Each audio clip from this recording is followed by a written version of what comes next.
I've got a number of different cases where AB5 is the core issue in the case because either plaintiff's attorneys or the state of California will sue and say that the company incorrectly classified this worker as an independent contractor as opposed to an employee. It's really tough to litigate against those cases. And so the state of California sees that relationship and says, hey, if you're not going to employ them, we're not getting our taxes. So we have seen a significant increase in audit enforcement from the EDD of the state of California seeking unpaid taxes from companies who have contractors over the last 3 years.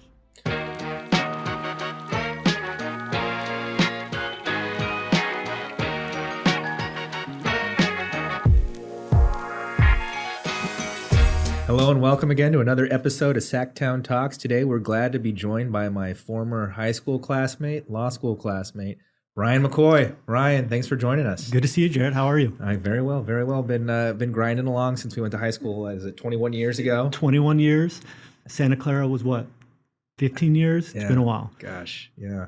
So yeah, we've now both passed the bar, and now you're practicing employment law? I am. Yeah. Other than seeing you in Disneyland with your family over spring break. Yeah, other than multiplying and taking care of future generations. That's right. And so what I do, I'm a partner in our San Francisco office. I specialize in all things employment, but really what I have done over the last several years is get into the nitty-gritty of wage and hour law here in California and beyond under federal law as well. So we've got a great group of attorneys in San Francisco. We have a great office here in Sacramento as well, and it keeps us busy.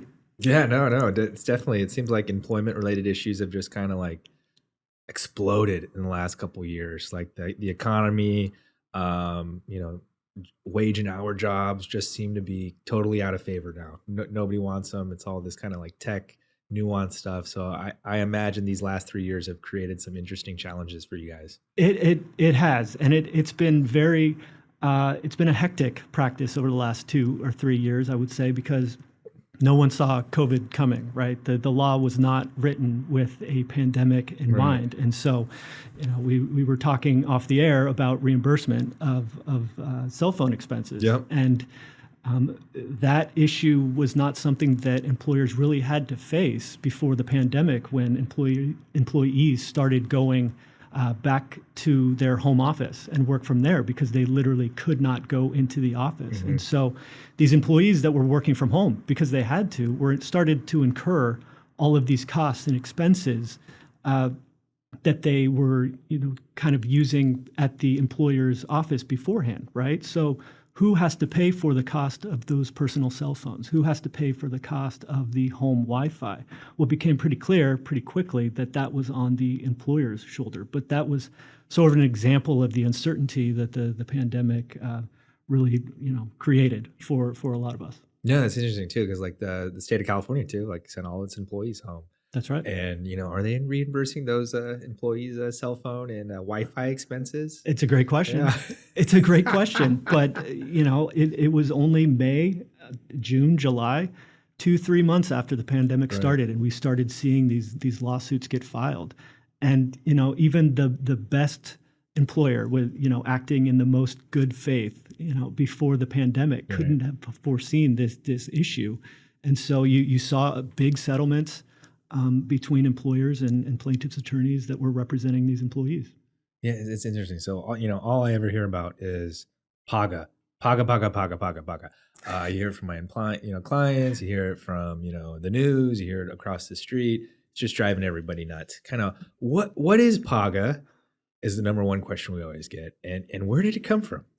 PAGA. So it means Private Attorney General Act of 2004, and it was passed almost 20 years ago. And it laid pretty dormant for about 10 years when it wasn't much used by plaintiffs' attorneys or the state of California. And all of a sudden, plaintiffs' attorneys started filing a lot of lawsuits under PAGA, alleging violations of the labor code. And before the significant increase of PAGA cases, the labor code was enforced by class actions or individual lawsuits saying that, hey, my employer violated my rights under the labor code, for minimum wage, overtime, meal and rest period, violations, reimbursement.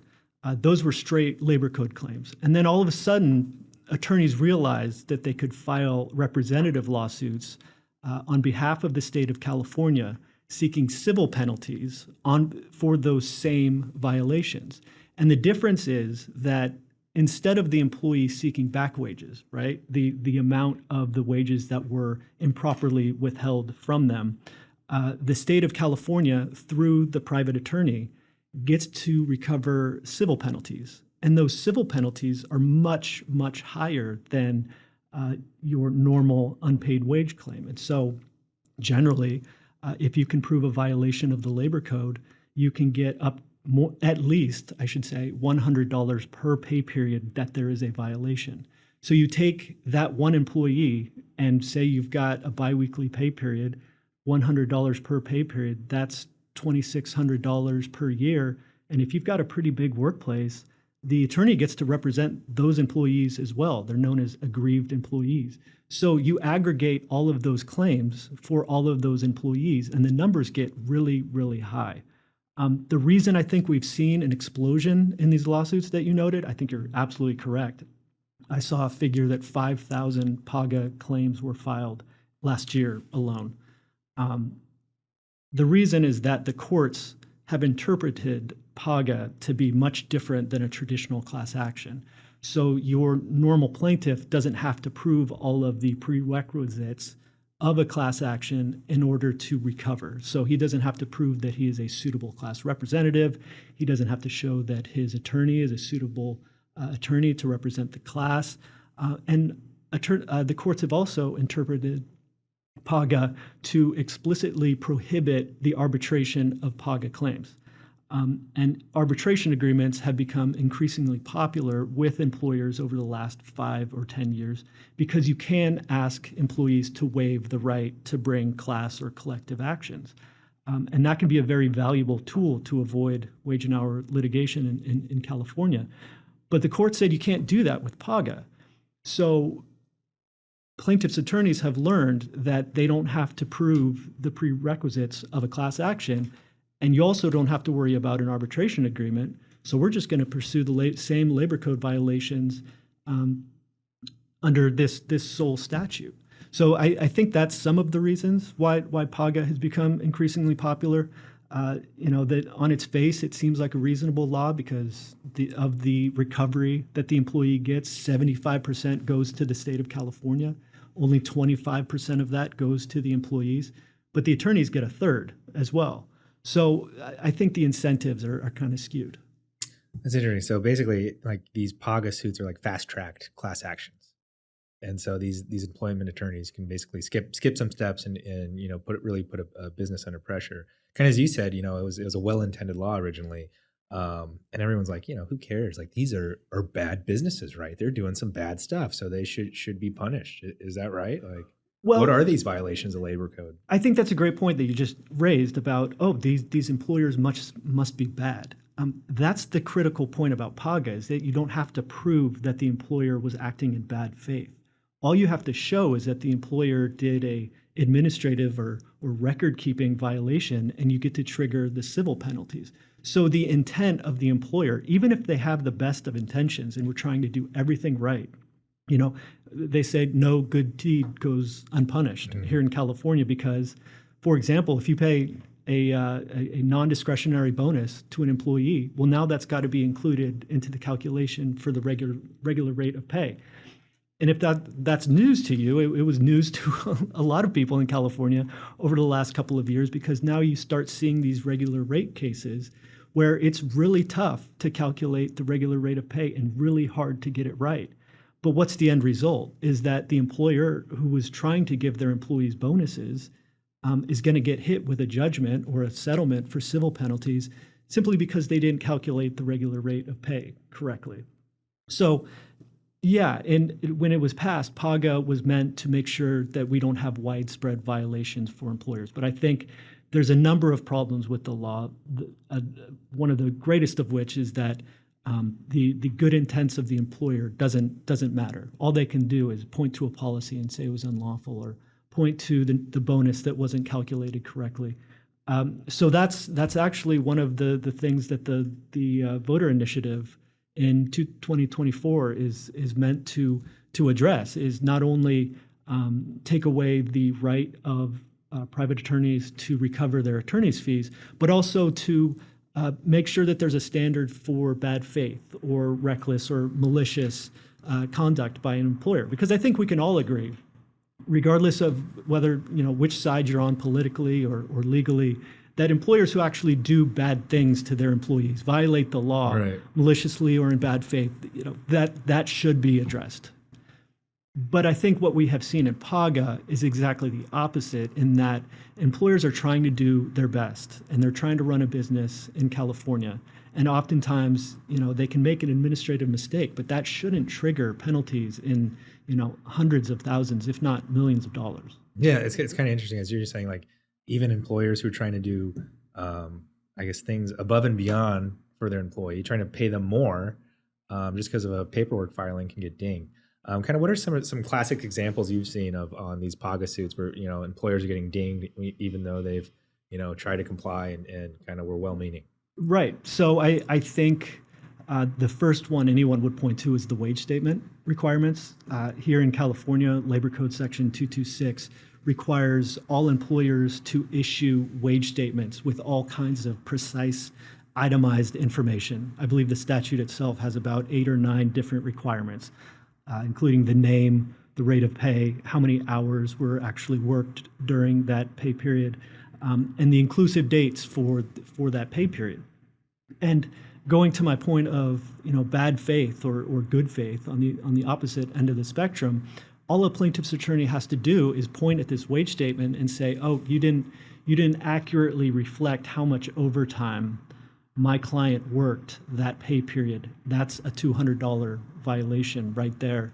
And I'm assuming that you also did that for the rest of your employees during that period of time. So we're going to aggregate all of those claims. And what really is the harm to an employee who doesn't see the number of hours that they work on their wage statement? Sure, it would be nice to know, and we don't want to confuse employees, and we certainly don't want to underpay employees. But that's really an administrative mistake. Right. And employers are frequently getting dinged with these wage statement 226 cases. That's exactly what the attorneys will do, is just look at the wage statement, find a violation that is somewhere there, and they don't have to prove any amount of harm to the employee. It's kind of like, just take a flyer at any business. They're probably doing their paperwork wrong at one time somewhere. Mm-hmm. And if you catch that, then you got them, right? Like, one violation, $200, then you rack up the attorney's fees, right? And that That's can right. get really expensive. Kind of what are some of the attorney's fees that you've seen awarded in these cases? Well, that under the statute, they get their reasonable attorney's fees, and courts have interpreted that to mean up to a third. I think now we're starting to see awards in the amount of 40% of the gross settlement amount. So we've seen frequently, and they're oftentimes in the news because these settlements have to get approved by the courts, millions of dollars for wage statement violations. And the attorneys oftentimes, so in your typical case, if it's a $1 million settlement, the plaintiff's attorneys are going to ask for 33%, 40%. That's at least $333,000 Right. to $400,000. The rest of the amount is left to the employees. But as I mentioned earlier, of that $600,000, the hypothetical settlement, 75% goes to the state. So what really are those allegedly aggrieved employees getting? Not much, depending on how many employees there are, depending on how many wage statements or violations there were. They get very, very, very little when it comes to the actual settlement. Wait, so the attorneys get the first cut.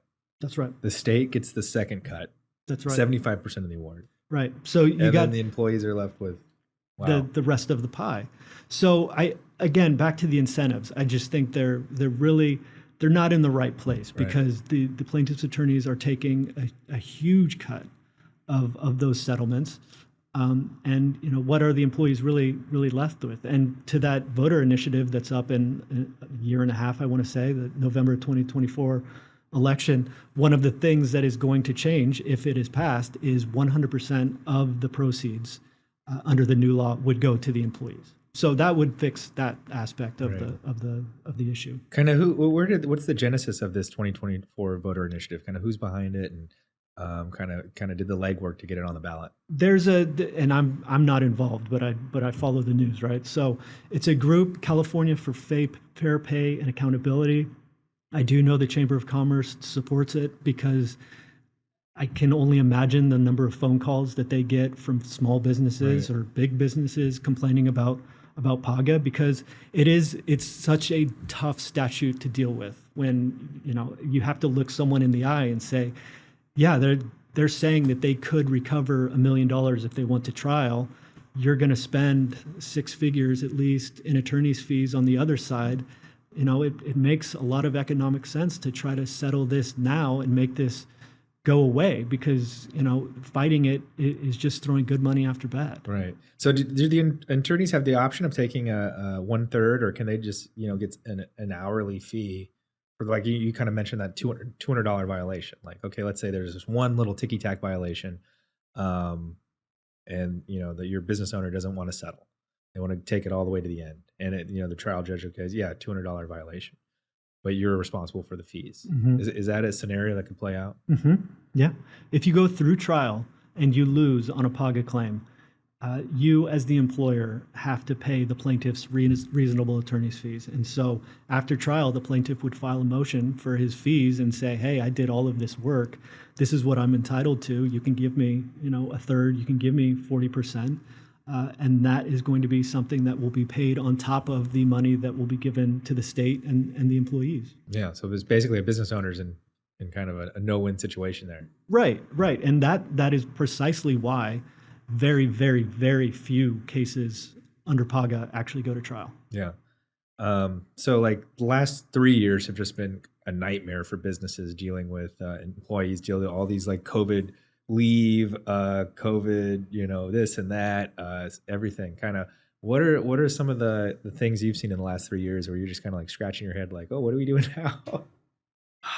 I mean, employers they lost their employees to some degree, right? Because I think when the pandemic hit, everybody scattered to the wind. And so everybody met over Zoom, they met over WebEx, whatever your provider was. And then once everybody starts returning to the office, the questions became, well, do you need to be vaccinated? If so, do I need to prove it? What if I have a religious exemption to that, or an objection to that? What if I have a disability? What if I just don't want to come in because I'm nervous to come in because there's this, like the mental health issues, the mental health issues, right? I'm going out on disability, right. And so you had many employers who called their employees back and realized, oh, so and so's in Montana, so and so's in Italy, so those kinds of issues present themselves because if you've got a new employee sitting in Montana or some other jurisdiction, now you've got this whole bevy of laws that you need to comply with, not to mention the tax and business implications. And so a lot of employers want to bring their employees back to the office, but I think there's a balance between having that sort of culture of teamwork and working together in the same space, in the same office space. There's a benefit to that. Mm-hmm. I'm sure we can agree. But a lot of people don't want to come back to the office. No, I would They like working from home. It's flexible. If you have kids, for example, it's much easier to go about your day if you can be at home rather than spending a lot of time going in. And so there's a tension there. And it's not necessarily a legal issue, but it's, how can I, on one hand, balance the performance of my business while also keeping my employees happy? Because at the end of the day, can you call your employee back to work and require that and, otherwise let them go? Sure. But no one really wants to do that. You want to find a middle ground. Right. Because maybe you won't have an employee. Right. They're kind of hard to find right now, right? Right. I think with the younger generation as well, and I'm including us in that, we don't need to go into the office, I don't think.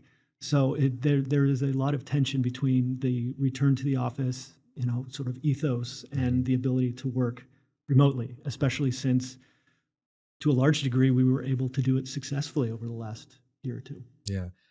So you work in San Francisco a lot. I do. Kind of what we're hearing about in San Francisco is tech layoffs. Hmm. And we Hmm. first kind of saw it when Elon took Twitter over and he had the Hmm. mass layoffs. Kind of what's going on lately in San Francisco in terms of employment, and kind of what are you guys seeing there in terms of layoffs and kind of issues with layoffs? It's been a tough environment in San Francisco because of all the layoffs. I think a lot of companies were hiring tons of people during the pandemic because everybody needed the technology to work from home, or at least, not go insane while being locked in your house Right. for a year on end, because now I can, play video games or play with my phone or whatever.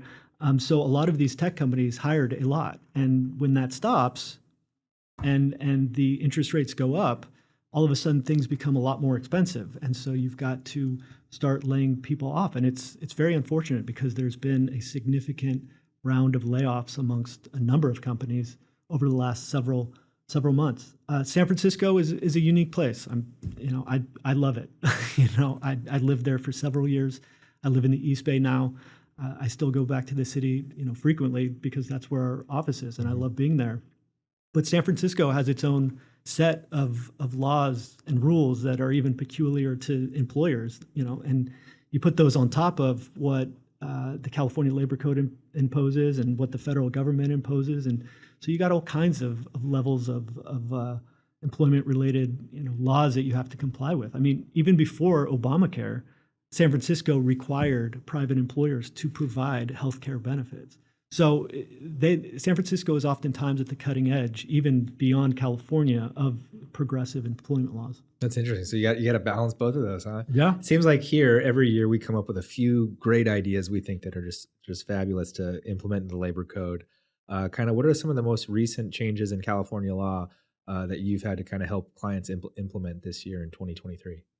That's a great question. So the labor code is voluminous. I referenced this earlier, but I think one of the biggest issues that we're seeing, the biggest headache, is the regular rate of pay computation. And it's tough to get into the weeds on this. We don't have 3 hours, but Right. a lot of employers pay their employees bonuses, and those bonuses under the law have to be included into the calculation of the overtime rate. And oftentimes the difference between, the overtime rate, you can think of an overtime rate as if someone is making $20 an hour, that the overtime rate, time and a half, right? $30 an hour. But if someone earns a non-discretionary bonus, you have to include that value into the compensation that they have received. So all of a sudden, the overtime rate should have been $31, $32, which doesn't seem like a big deal. But again, once you aggregate all of those employees who receive those bonuses, and then you give plaintiffs' attorneys a tool like PAGA, you're seeing a lot of lawsuits that are singularly focused on this idea of calculating the regular rate of pay Mhm. for all of these employees. And it's another one of those issues where employers just had no idea. And, there's been a few employers who have said, you know what, we're not going to pay bonuses anymore Right. because it's just too administratively difficult. And at the end of the day, who does that hurt? The employees. I'm sure maybe they're making additional compensation elsewhere, but employers should be able to reward their employees, and not create additional headaches. Right. Another one that I can think of is, you have to, when you put a job in for an advertisement, you have to put the wage that you're Mhm. paying the employee. And I'm just hearing from some of my clients what the issues are causing, because you will have a guy who'd been there for 15 years and you're paying him, $40 an hour. Mhm. And the guy just coming off the street, you have to put the ad in, and it's like, oh, 20 to 40. And they'll be like, hey, we want 40. Right. And Right. you have to be like, well, this guy's been here for 15 years. That's why he makes 40. Like, you can't, Yeah, the pay equity, the pay disclosure rules, those are new and people are learning about them. But what's the policy goal there? Is you're trying to bring equity to the pay between employees, Mhm. whether it's gender or race Right. or what have you. So we're learning and we're advising clients, and everybody's getting on the Yeah. same page with those. I think another one is the independent contractor issue in California is going to continue to really flummox a lot of people because it is so difficult to classify someone Right. lawfully as a contractor because the state has every interest to make sure that everybody is an employee. So you see a lot of litigation, a lot of advice and counseling there. Yeah, kind of we talked about like, tech, and tech can be like super disruptive to Hmm. employment. We saw Uber and Lyft just totally destroy the taxi cab market, and all these other kind of gig economy jobs just kind of bring into this question of independent contractor employee relationship. In came AB5, and that's all we heard about for like 2 years. And we don't hear as much of it right now, but kind of what are you seeing out there in the streets? Like, how is AB5 affecting kind of employers and, affecting kind of like the courts and litigation right now? Well, I can tell you I've got a number of different cases Yeah. where AB5 is the core issue in the case, because either plaintiffs' attorneys or the state of California will sue and say that the company incorrectly classified this worker as a independent contractor as opposed to an employee, and because AB5, which imposed the ABC test, right? Because the ABC test is so difficult to satisfy, and because the burden to establish each prong of that ABC test is on the company, it's really tough to litigate against those cases. So the state of California, they have all kinds of enforcement efforts because what happens when a company has a contractor is that they don't withhold unemployment insurance or personal income tax or short-term disability insurance. And so the state of California sees that relationship and says, hey, well, if you're not going to employ them, we're not getting our taxes. So we have seen a significant increase in audit enforcement from the EDD of the state of California seeking unpaid taxes from companies who have contractors over the last 3 years. So kind of like you have AB5, you have PAGA. Do they combine forces and just kind of create this like super annoyance for employers? Well, that's right. I mean, you can't enforce PAGA unless it's an employee. So what attorneys will do is say, I have my client and I'm representing everybody who is sort of in the same boat as my client, those that are similarly situated. And so they'll say that those folks who were misclassified as contractors under AB5, they're seeking now all of their wages and their meal and rest period premiums and all of the benefits of employment. And then on top of that, in the same complaint, they put violations of PAGA by saying that by misclassifying these contractors, you have also violated PAGA. And one of the most extreme penalty schemes in PAGA, and I'm not trying to be hyperbolic here, but the statute under PAGA says that if you misclassify an independent contractor, even by negligence, it's $5,000 per pop. So if you have, hundreds of contractors and the court finds that you misclassified them, you multiply those by $5,000. And if the court finds that you did so willfully, in bad faith, the penalties get up to $25,000 per contractor. So the exposure to an independent contractor case under AB5 combined with PAGA makes it really difficult. Yeah. I know, you're not a student of Prop 22, but, Prop 22 went in, tried to get an exemption for these gig companies.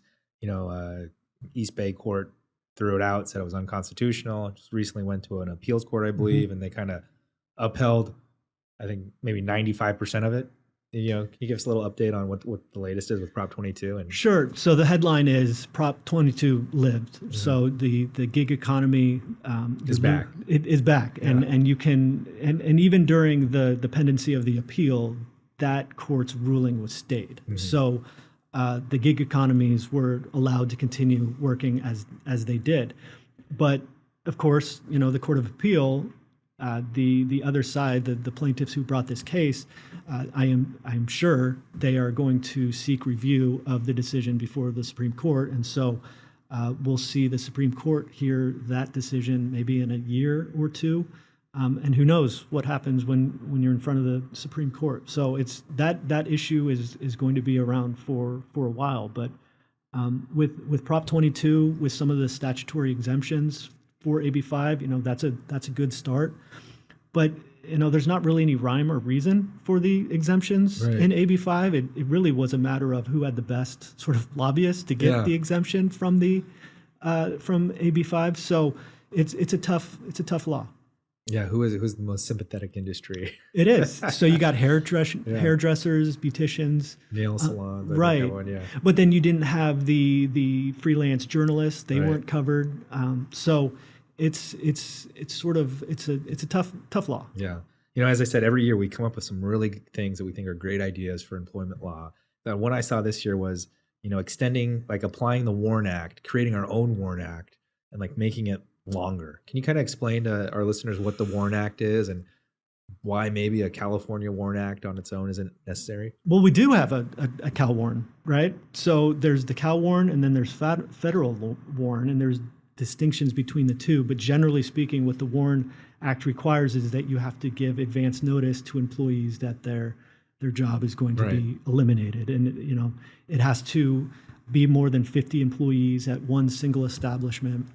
And if you're going to close down that establishment, which during COVID happened quite a bit, and so there, the WARN notices were flying all over the place. Right.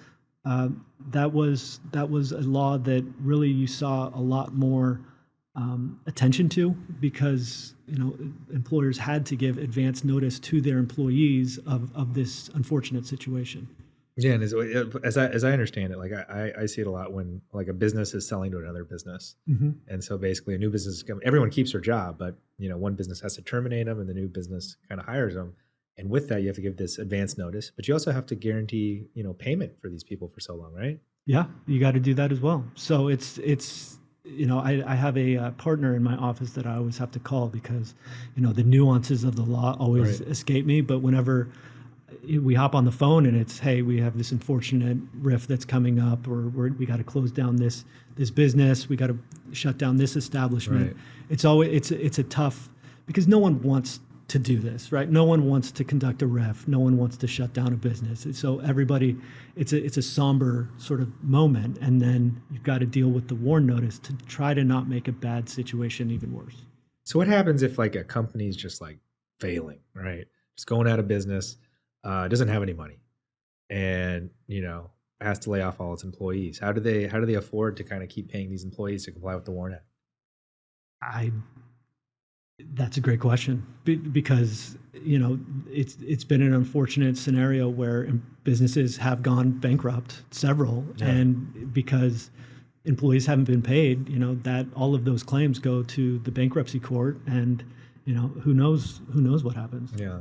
Earlier we were talking about kind of like how you specialize in wage and hour, and about kind of basically how nobody really goes to trial on these wage and hour issues because it's just kind of a lost attempt. But you've actually gone to trial on a wage and hour issue. Can you kind of tell us about that and how that came to be? Sure. So I had a wage hour class action on behalf of a restaurant, and the issue was whether or not the store managers were misclassified from overtime requirements.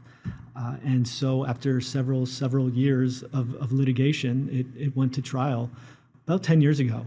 And so we were in San Diego Superior Court for about 2-3 months at trial before it settled. But that's a great case study as to why class actions don't go to trial in California, especially in the wage and hour space, because the attorney's fees just become such an issue. It really is the tail that wags the dog in these types of litigations. So, in a lot of cases, you have to litigate these to get in a position to, move for summary judgment, to get it dismissed, or where both parties feel that they can reasonably settle the matter.